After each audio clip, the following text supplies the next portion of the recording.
Om.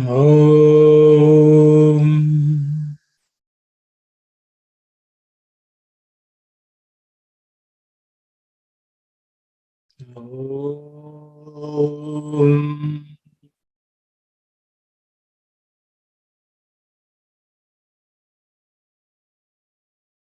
Om.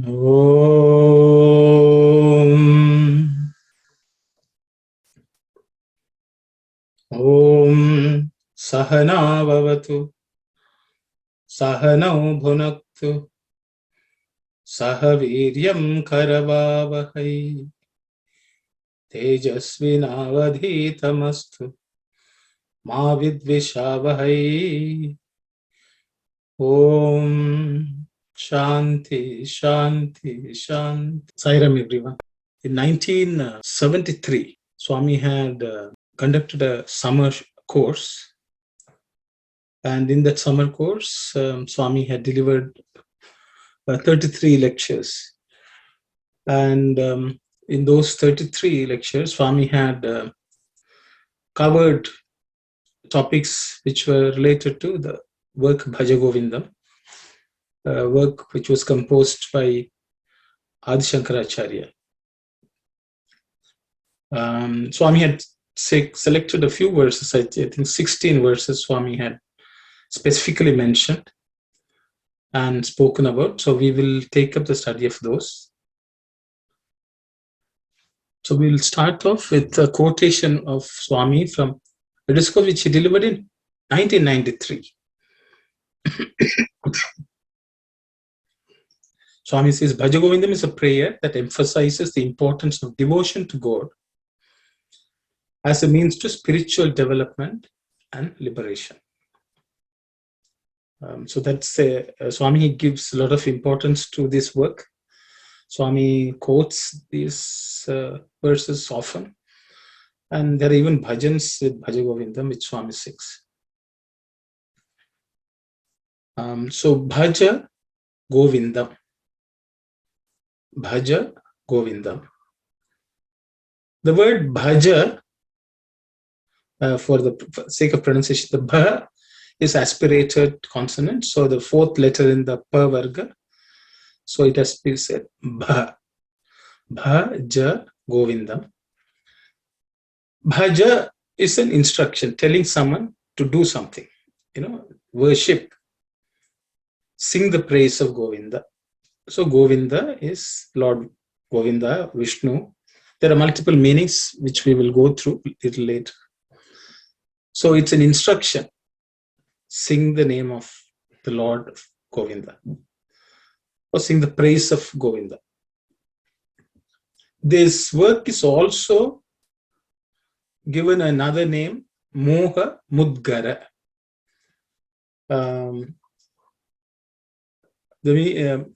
Moha is illusion or delusion.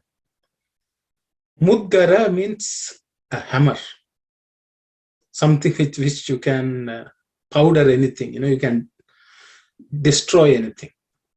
So this is actually a hammer for the moha. If you have an illusion, this can be used as a hammer to hammer it out, flatten it. Okay, you can say. So Moha Mudgara, that's also another name by which it is referred. So I thought I would mention that. So here's a quote. I have an excerpt from Swami's discourse in 1973, where he's giving a sort of summary, the purpose of Bhagavad Gita. So I thought I will use this as a way of introduction, why it is important. So I'm from Swami's own words.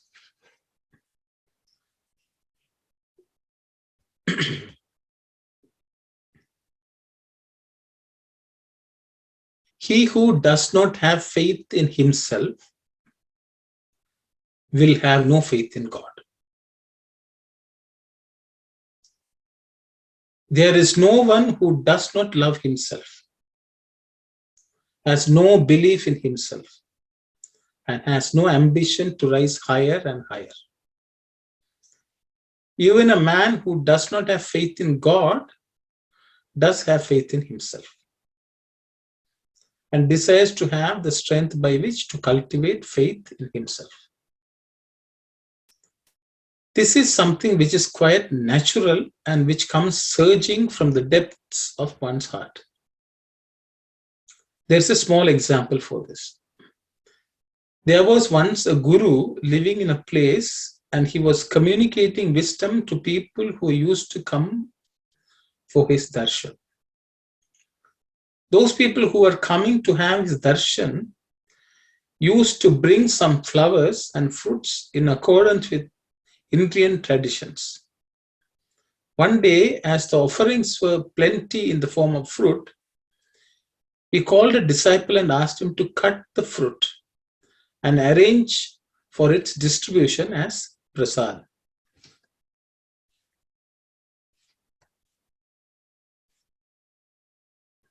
The disciple cut the fruit and reported to the Guru that all was ready for distribution, and asked him as to whom should be given the first fruit. The Guru asked him to start with the person in whom he has the greatest faith and the highest confidence.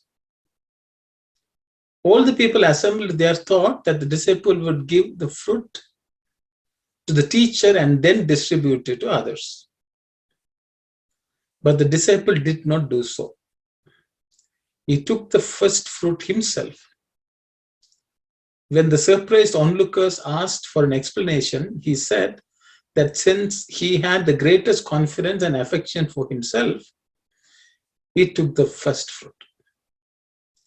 This demonstrates that he had indeed confidence in himself and that he truly loved himself.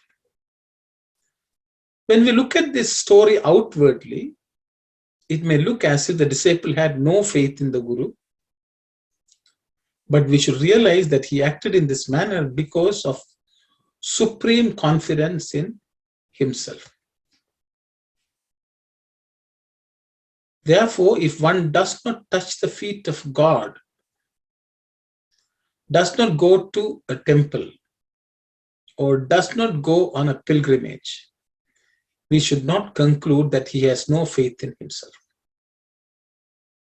Confidence in oneself is something which can only be experienced and cannot be exhibited.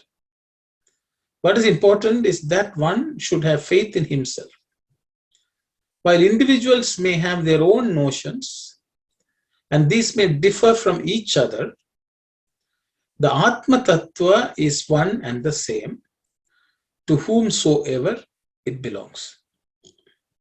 Shankara taught this oneness of Atma Tattva. It is with a view to promote faith in God that Shankara had taken the Mudamathi as an instrument in the very first verse that he composed. If he wants to climb to the top of a building, we use a ladder for that purpose. For such a ladder, there must be a base and a top, on both of which it is supported. Thus, what Shankara did was to take the Mudamathi as the base and the Muktamati as the top or the destination. Between the base of Mudamathi and the destination of Muktamati, he used the 29 verses that describe the aspects of life as the 29 steps of the ladder. When we go further on and understand all the succeeding verses, there's no doubt that our ignorance will be dispelled and we will get a clear picture of what Shankara conveyed to us in this remarkable set of 31 verses of Bhaja Govindam.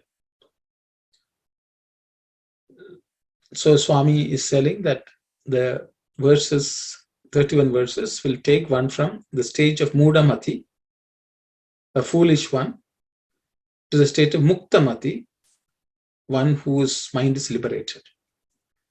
That's the purpose of these 31 verses, or the Bhaja Govindam itself. And that it actually instills faith in God, faith in the Atma Tattva. Faith one has in the Atma Tattva in oneself. When we have that faith in the Atma Tattva in ourselves, we will be liberated. We will be Muktamati. And that's the purpose for which this is composed, Swami says. We will move on. Okay, so just by way of introduction, I thought why Swami said this and what was the importance. So this verse was composed by Sri Adi Shankaracharya. Swami had given some details in his talk, so I thought it will be nice to introduce some of these concepts because these concepts come again and again. So Swami says, in the discourse, if you go and read it or listen to the discourse, Swami says, Adi Shankaracharya was born 2,500 years at that time, 1973, before that point in time, which roughly works out to 500 odd BC. So there are many dates given to Adi Shankaracharya's birth, but Swami had given some specific information, so I have captured them here. So Adi Shankaracharya was born in a village called Kaladi. Now, Kaladi is more of a Tamil word or Malayalam word. Kal Adi. That's the base of the foot. You can see that's where the Lord spread his foot. Because you should understand, in Kerala, the avatar of Vamana also took place. Avatar of Vamana took place, and Vamana asked for the boon of 3 steps from Bali Chakravarti or Mahabali. And so he's supposed to put 1 foot somewhere. So this name itself is actually reflecting that. Kaladi, the first step of the foot of Vamana. So that is the place where Adi Shankaracharya was born. He was born in the year, and year is called generally Samvatsara. Samvatsara means an year in Sanskrit. The year in which he was born is Nandana. So in the Hindu tradition, there are 60 years cycle exists. And in the 60 years, Nandana is one of the year. Name of the year is, I think it's about 24th or 25th year. So that is the year Nandana. He was born. And he was born in the Vaishaka Masa. So as you know, the year is divided into 12 months. So there is solar months and there are lunar months. So in the solar month of Vaishaka, Chandra Masa means Chandra, lunar, Masa month. Vaishaka, he was born. Oh, sorry, I think this is...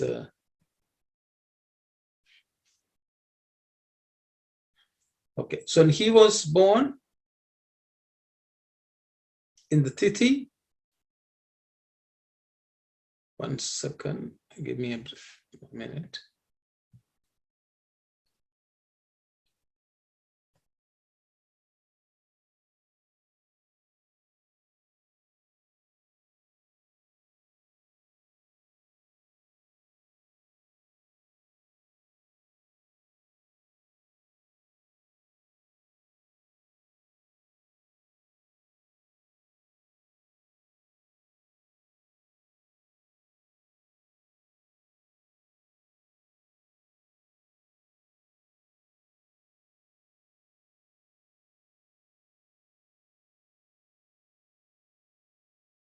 Sorry about it, Saira.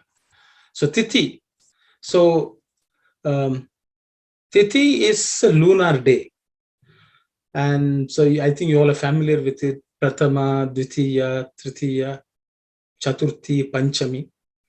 So he was born in what's called the Shukla Panchami.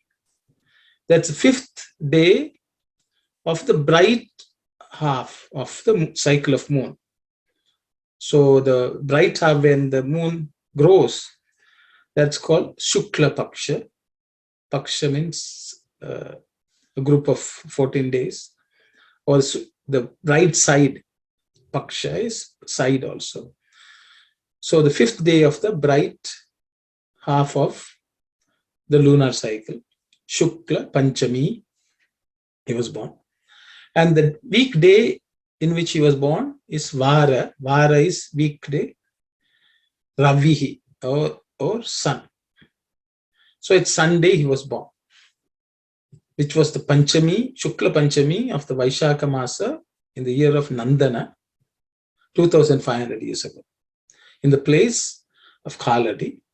And the time at which he was born was Brahma Muhurta, Swami says. Brahma Muhurta, the Muhurta is a time of span of 48 minutes. And Brahma Muhurta is that which in the morning, early morning hours, he was born. So I had done some research to see what it was. It would have been March 28th if you want to look at the Indian, its current Gregorian calendar. It will be March 28th, BCE 508. I thought I would just a piece of information based on what Swami has said. There are many dates which are talked about. Many people say he was born 6th century or something like that. Also, after Christ. But this is the date Swami has given. I think coincidentally, it's a number which is a date which is accepted by the Kanchi Kamakoti Pita.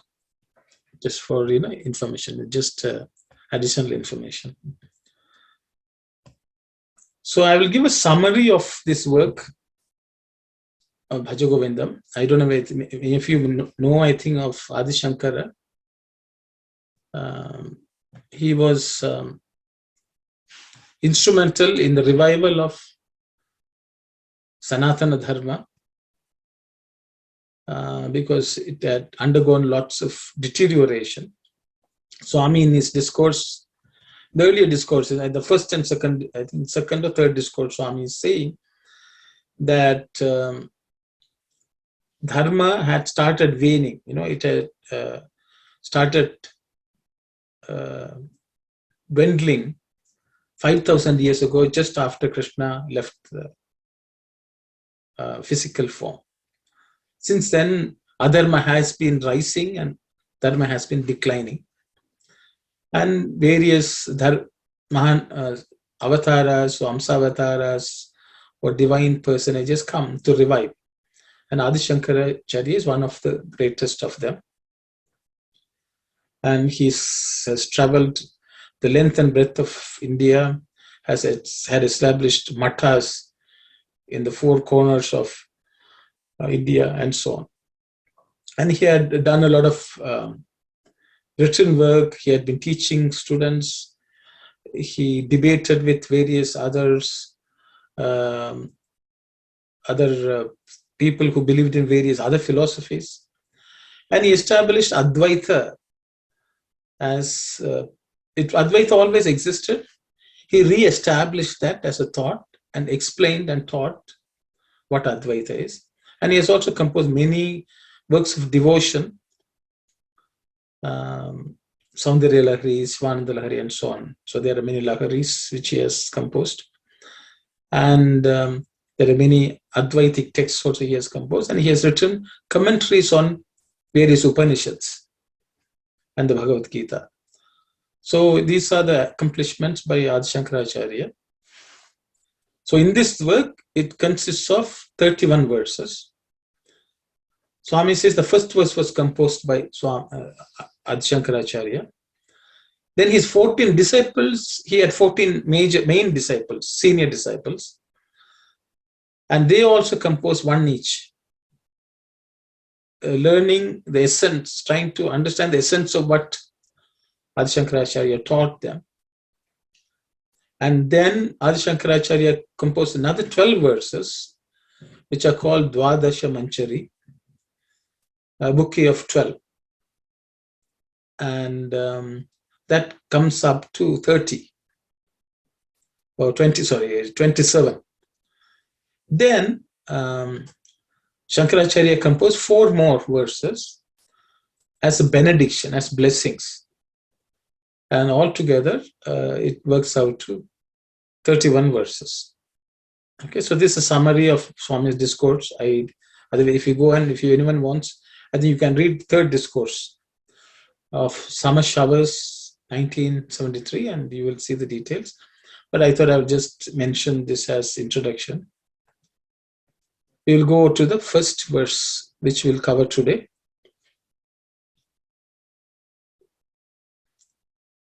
Bhaja Govindam, Bhaja Govindam, Govindam Bhaja Mudha Mate. Samprapte Sannihite Kale Nahi Nahi Rakshati Dukrin Karane. Bhaja Govindam, Bhaja Govindam, Govindam Bhaja Mudha Mate. Samprapte Sannihite Kale Nahi Nahi Rakshati Dukrinj Karane. Bhaja Govindam, Bhaja Govindam, Govindam Bhaja Mudha Mate. Samprapte Sannihite Kale Nahi Nahi Rakshati Dukrinj Karane. In terms of pronunciation, let's take a look at certain letters. Bha, I have already mentioned, it's the 4th letter in the Pa Varga, it has aspirated. Bhaja Govindam. There should be extra emphasis on Bha. Bhaja Govindam, Bhaja Govindam, Govindam, Bhaja, again the Bha, Bhaja. Mudha Mate. This, the Dha, is the 4th letter in the Ta Varga, Ta class of letters, consonants. So it has to be aspirated. Dha. Okay, Mudha Mate. Samprapte Sannihite Kale, no aspirated consonants. Nahi Nahi Rakshati. This Ksha, the Sha, it's a compound consonant, Ik and Sha. The Sha has to be pronounced with the tip of the tongue pointing to the roof of your mouth. Ksha. Okay. Rakshati Dukriñ Karane. This is the Nya, which is the part of the Cha Varga. Cha, Cha, Ja, Ja, Nya.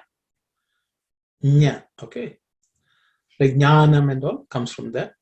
Jnanam. So that is Nya Karane. So those are the pronunciation aspects you need to pay attention to. There are no compound consonants. Sorry, there are no sandhis to split, so I have not done anything. We will look at the word-to-word meaning.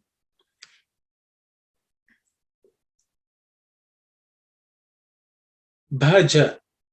So Bhaja is an instruction of somebody to follow. Worship or sing the praises. Like doing bhajana, you can say. Govindam. Govindam is the second vibhakti of the word Govinda. Second vibhakti means second noun form, which basically makes that noun an object. So Govindam Bhaja means worship Govinda. Okay. So Govinda is the second vibhakti. Govindam is the second vibhakti object form of the verb of the noun Govinda. The next one is Mudha Mate. Mudha is foolish. Mati, Mudha Mati is the simple noun form. Matihi is a strilinga or feminine noun. Matihi means mind. Matihi is mind. Mate is addressing the mind. Mate means, oh, mind. So, Mudha Mate means, oh, foolish mind. So, the instruction, Bhaja Govindam, is to the mind. The foolish mind. So, he's telling, Shankara is telling the mind, oh, foolish mind, sing, Bhaja. Sing the name of the Lord. Bhaja Govindam. Mudha Mate. Okay. Is addressing the mind. Samprapte. Samprapta. Prapta is to obtain or attain or reach. So in this case, I have used the word reach. Means samprapta means when it's nicely obtained. Samprapta. Prapta means what you have been blessed with, what you have obtained. Samprapta means on reaching, on attaining. Okay, samprapte. Because this actually samprapte, sannihite, kale. These are all adjectives of the word kale. Okay, samprapte. What type of sannihite? What are you reaching? You are reaching the nearness or the presence. Sannihita means connecting or reaching or touching. That type of meaning is nihita, sannihita. When you have fully reached the time or nearness, something very close to. Kale. Kale is again, all these are actually seventh vibhakti, seventh noun forms. Okay. Seventh noun form is seventh vibhakti, saptami vibhakti means in, on, at, that kind of meaning. Okay. Kale, at the time of death. When we reach, okay, when you are close to the time of death. That's what in English, if you translate, because sometimes the noun forms may not properly get translated in English. Samprapte sannihite kale. So that means sannihite kale samprapte. So when you reach the point of death, when you're about to die, okay, nahi, no, does not, rakshati, protect. Rakshati is protection. It's present tense of the word raksha. Raksha is protection. Rakshati means it does not protect. Okay, when you reach the time of death, it does not protect. What does not protect you? Duk cringe karane. Duk cringe karane. So he's telling, so there's a context to this. I think I'll come back to that. Duk cringe karane is, I've given some information here. The Panini, okay, Panini was a great grammarian whose work on grammar is the oldest we have today.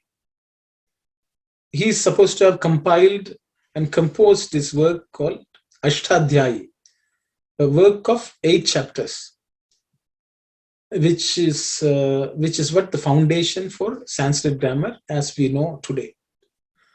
There are many who have commented on those works, commentaries, explanations, expositions are available, and that sort of forms the foundation of grammar in Sanskrit. So as part of that work, he had, after finishing the 8 chapters, he did an addendum, you can say an appendix, which is called Dhatu Patha. Dhatu Patha. So Dhatu Patha, Dhatu means root. Patha means the study of roots. So he had listed roughly about 2,000 odd verbs. There are multiple numbers, there are different places, different texts which are available have slightly different numbers, but roughly about 2,000 root words. So all Sanskrit words come from these root words. These root words only have multiplied into so many words. So as a student of grammar, people study Dhatu Pata. So each of the Dhatu Pata has sutras. So each of these dhatus have a sutra in the Dhatu Pata, and people in ancient times used to memorize the entire Dhatu Pata. And so there are 10 classes of verbs in this Dhatu Pata. And by memorizing this, one will be able to come up with even new words and know how the words have to be declined, or how they join and form various verbs, different tenses, and so on. So that itself is a big study. So that is an integral part of study of grammar in Sanskrit. So this Dukrinj Karane is the 1472nd sutra. If there are 10 classes of work, because the Dhatu Pata has 10 groups, okay. Some groups are more prominent and widely used. The group where this appears is the 8th group of words. Okay. Tana there's no, it starts from a root word called tan, and it goes on. And this is the last sutra in that class of verbs. So it's the 1472nd sutra of this Dhatu Pata of Panini. This just grammatical information just for your purposes, because this Dukrin Karne people have given many meanings. So basically this is the sutra, 1472nd sutra in Dhatu Pata of Panini. How this works is Dukrin and Karani. So each of the Dhatu, what he has done is, he first mentions what the root is, and then he gives the meaning. Okay. Karane means doing, to do. Okay. In doing, or whatever you want to call it. Karane means action. It's to act, to do. So if you look at this, do, kr, in. So in the sutra, generally Panini attaches a prefix consonant in some cases, and it will always have a suffix consonant also, or a vowel. It's sort of it's like inverted commas, you can say. They also have certain meanings, and the grammatical students understand why a particular tag was attached at the end, consonant tag and things like that. The main root is kr. Kr is the root. Karani is its meaning. So that's the way each sutra comes. It tells what the root is, then it gives the meaning. That's the way Dhatu Pata is. So that way people understand what each root is and what the meanings are. Okay, then that itself is a big science. So I thought I would just mention that. But you should understand, Kri means for all types of actions. In this world, we are always engaged in some action. Doing something to earn wealth, find a job, accumulate. And we always engage in various actions. Sometimes we do good actions thinking there will be something good coming, we will go to heaven or something like that. What he's telling is, no action, no other activity will protect you at the time of death. Okay. So he's telling it to Mudhamati, a foolish person. Swami, in his discourse, he's also defining who is a Mudhamati. Mudhamati is one who does not believe in Nastiko Muda Uchyate. Apparently, there's a question Dharmaraja is asked, and I think Yaksha Prakshana, who is a foolish one? He says, one who does not believe in God is Mudha. Nastiko Muda Uchyate. So that means that's the Mudhamati. So to that Mudhamati, one who does not even believe in God, is telling Bhaja Govindam.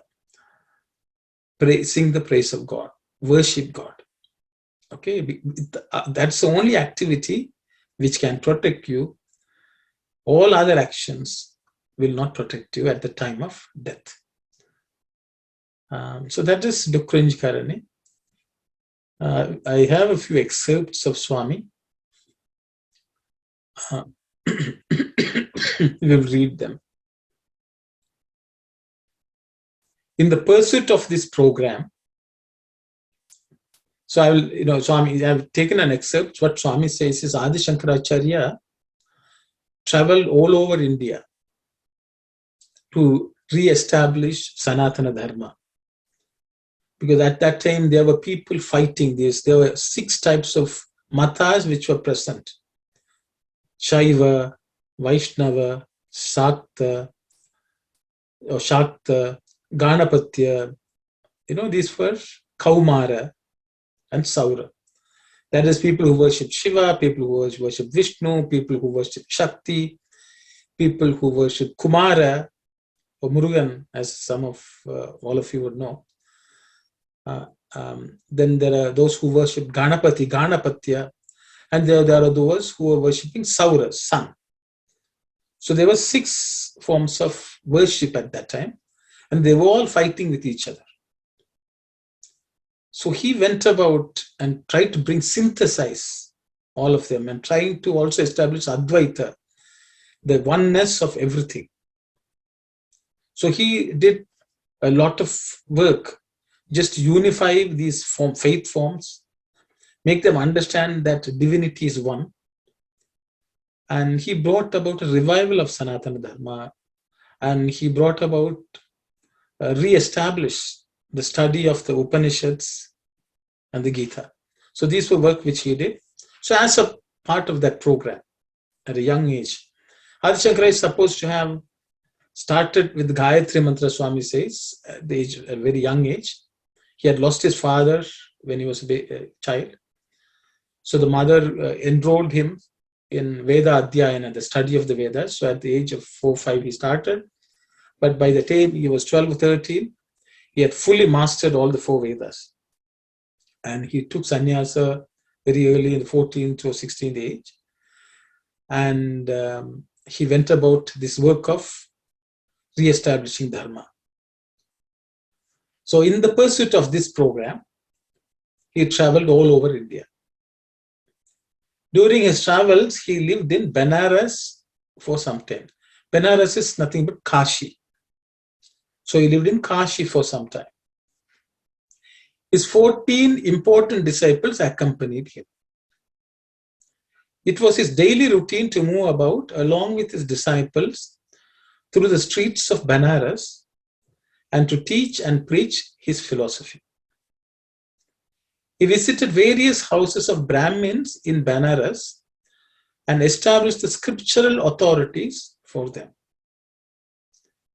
Shankara, during one such travel through the streets, noticed that in a house belonging to an old Brahman, the owner of the house was reciting some rules of grammar. At that time, Shankara entered the house and he carried on a conversation with the Brahmin. Shankara asked the Brahmin to tell him what he expected to get by reciting the rules of grammar.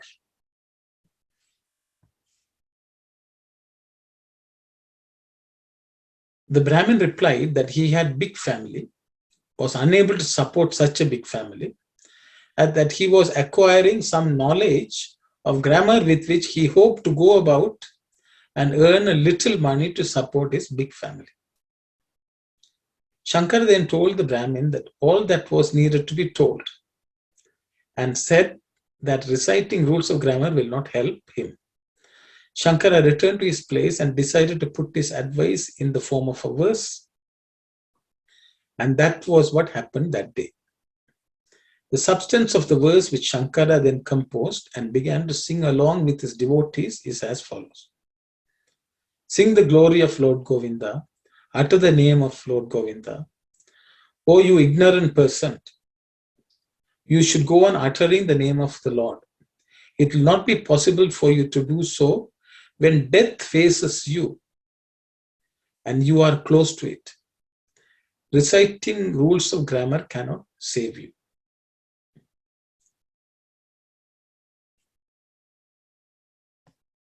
Another excerpt, all from the same discourse.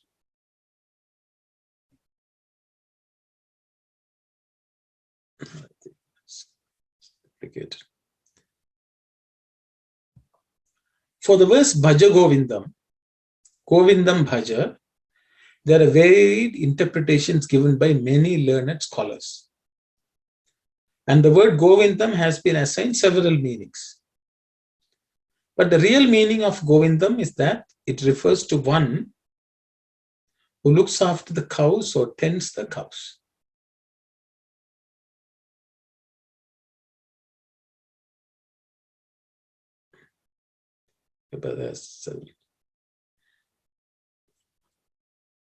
Govindam is that it refers to, but the real meaning of Govindam is that it refers to one who looks after the cows or tends the cows. The inner meaning is that it refers to one who has control over the animal nature in man. There is some animal nature which is remaining as a residue in man. This residual animal nature of man has to be changed and transformed. One who is able to transform this animal nature in man is Govinda. For an animal, human nature is inaccessible as a goal. But for man, divine nature is accessible as a goal. However, as mentioned earlier, there's a residual animal nature in man, and we have to inquire what is meant by this animal nature.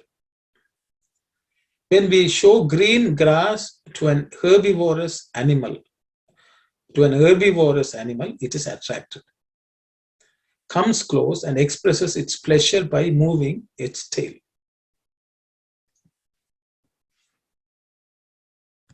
The same animal runs away if you take a stick and go to beat it. In this manner, man today is attracted, comes close if you show him some money, but if you are angry and shout at him, he runs away. Is this not animal nature in human beings? On the other hand, as human beings, we should not be afraid, nor should we cause fear to others. We are not cattle to be afraid, and we are not animals to cause fear to others.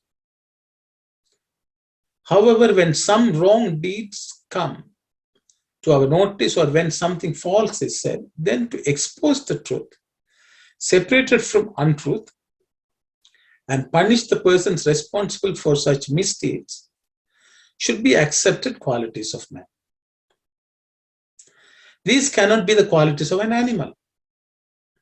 So when we utter the word Govinda, we must understand and discriminate between wrong and right, and punish the person for his wrong deeds and reward him for his good deeds.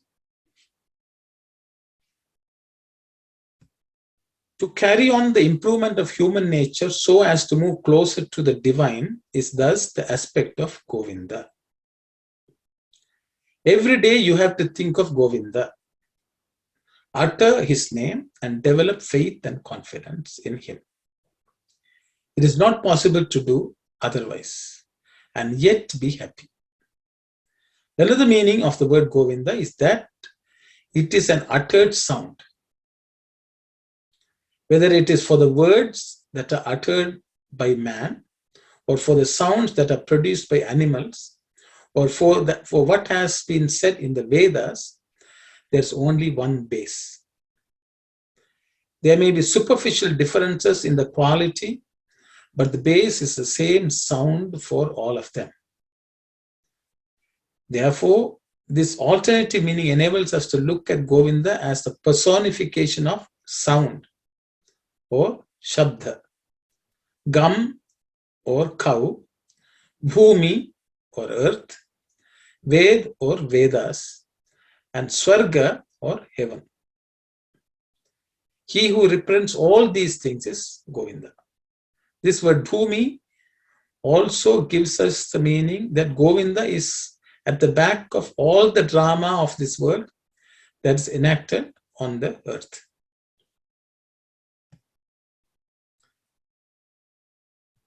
In the word Swarga, we get the meaning that he is the Lord of the place where we can get all kinds of happiness and pleasure. In referring to the Vedas, we also get the meaning that in talking of Govinda, we are talking of the aspect of Lord himself. Since we say, Vedo Narayana Hari. Hari. Thus, we have to recognize that whether it is in the gross, in the subtle, or in the causal appearance of this world, it is Govinda who is shining. So Swami has given multiple words for this word Go, O Govinda, cow, earth, Vedas, and so on. Additional meanings to the main meaning, which is animal nature, who keeps animal nature under control, who gets rid of the animal nature, is the Govinda. So that's what I have prepared. I think there was a question from Brother Kumar. He asked whether it's dukkha and dukkha are two different meanings. Yes, brother. Dukkha is ka, du-kha. Means sadness, sorrow. Here is do. The do in this here is do. There's do. This is do. Duk cringe. So this do it does not have any meaning per se. It is just, it basically it covers on both sides. Do and in cover the root word kr. Like a shield or something like that, you can say. But there are various ways these are used for deriving other forms of the root word. So there is some science to that, how it is done by Panini. But the kr is separate. Kr is action. Kr is the root for karoti, karomi, karma, karya.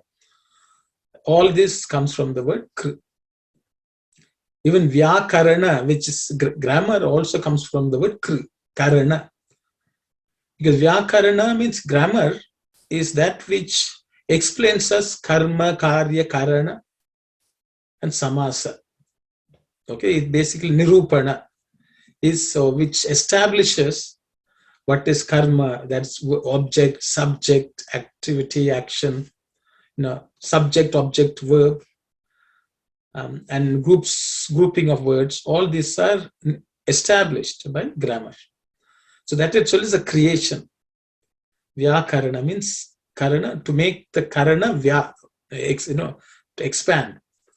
So once a person studies grammar, they will be able to expand the root into its full form. That's the idea. You take kru and you can make a sentence out of kru using vyakarana. So it helps you create. So all activity is creation.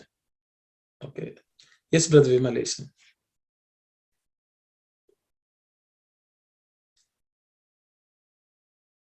Brother Vimalesan, you can speak, unmute and speak. Sorry. No, I just want to know two things. All the details you gave at the beginning of Adi Shankara's birth, time, and all that, all those details were given by Swami. Is that correct? Yes. So if you read the third discourse in 1973 Samashava, Swami has given that. That's why I've given it here also. Oh, okay. The other thing, I don't know the Sanskrit, but I came across this phrase, so I'm just asking to get a little bit more clear. There's a phrase, they say, krita, krita. So if you say that phrase, what does that mean? Krita, krita? Yeah. It comes in a verse, a stanza about Ramana Maharshi or something. So krita would generally, I don't know if a full verse means we can talk to this right. But krita, akrita. Oh, okay. Means that which we do and that which we don't do. Oh, okay. So in the world, action also has problem, inaction also has consequences. Oh, okay. Because inaction is also action ultimately. Right. Okay. So I think krita, akrita becomes krita, akrita. Oh, okay. But Thank you can send me the words and I will Yeah, see. it should be that one. Okay. Thank you. Okay. Thank you, Sairam. Yes, Auntie Saku. Yeah. Sairam. Kr is action. Do, what is the meaning for do? There's no meaning. Beg your Do pardon? does not. Do is just a full, like a full stop or comma, or it's something like that. It just. So same thing with ne. Pardon? Dukrin karane, right? The Yes. Ne. Karane. Yeah. Karane has meaning. Karanam means action. Karane means in action. In action. Okay. In means Karane is the seventh noun form, Okay. or in the fourth noun form, I think, something like that. Okay. Okay. Thank you. Okay, it's fine. Okay, Auntie, can you guess? Sai Ramarano. This is not this. M.S. Amma has sung the whole of Bhaja Govindam. Yes. Yeah. And Professor Jnanasambandam said that unless M.S. Amma knows the meaning and he knows the song by heart, she will never sing it, it seems. So she must have known all the meaning of all this, isn't that? Yeah, from what I understand, I think she's explained. So anything which she learns, she will find somebody who can teach. Every language, that's the way she learned. They come, they teach each and every word. She learns the meaning as well as the right pronunciation, and then only she used to sing. So it used to be a very sadhana which she used to engage in. So any language, she has sung in many languages. She used to have an instructor who will come home and teach her the words, pronunciation, and the meaning. It's unbelievable that when even one verse took such a long time. So she sang the whole Bhaja Govindam. Yeah, so they prepare for 5-6 months before they sing. Right. Yeah, Okay. that's why she didn't become very rich like many of these popular singers. And finally, she didn't have anything in her hands, Yeah, but she got divine grace. Oh, She I know. got the love of Kanchi Paramacharya, Swami. Everyone. So Yeah. she got the real wealth. Right. She took it as a divine thing, the singing. Yeah. Thank you very much, Arun. Okay. It's going to be very interesting, I think, this. Yeah, so I'm just debating whether to do the 31 verses or just the 16 verses. I don't know, depending on your interest. After the 16th, we can decide, but it seems to be very interesting and very different from what we learned all these days. Yeah. Yes, Saira. I don't know. I Yes. think 31 will be a complete study of Bhagavad Okay, so we'll do 31. Bhaja Govindam. Yeah, I will mention which one Swami has spoken and which one Swami has not explicitly spoken. I will explain. No problem. Om Samastaloka Sukhino Bhavantu. Samastaloka Sukhino Bhavantu. Samastaloka Sukhino Bhavantu. Om Shanti, Shanti, Shanti. Sai Ram.